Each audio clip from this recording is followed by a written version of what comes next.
The entire system of Calvinism rests on a faulty understanding of the word foreknowledge, prognosko. Their unique spin on this word traces back to Augustine, who blended Greek fatalism with Christianity. For Calvinists, foreknowledge in Romans 8:29, those whom he foreknew, he also predestined, means that God looked ahead into the future, saw individuals who didn't yet exist, and chose to set his love upon them when they would eventually come into being. But that is not what prognosko means. The word is a compound of pro, before, formerly, and gnosko, to know, often used for deep, personal, even intimate relationships. When applied to persons, it always refers to a real past relationship with people who actually existed. Take Acts 26, for example. Paul says the Jews knew me from the first, prognosko. He's talking about people who literally knew him in his youth before his conversion.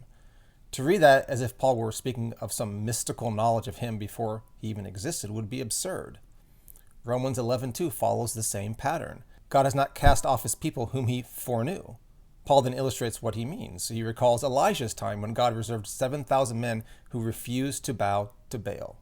These men were real people in history. God had known them previously in the past, not in some eternal pre-existence realm before they were even born. Paul's own example proves the point. When he speaks of God's prognosko, he refers to God's prior relationship with real existing people, not to a predetermined choice of individuals who didn't exist yet. This alone demonstrates that the Calvinist interpretation of prognosko is simply wrong.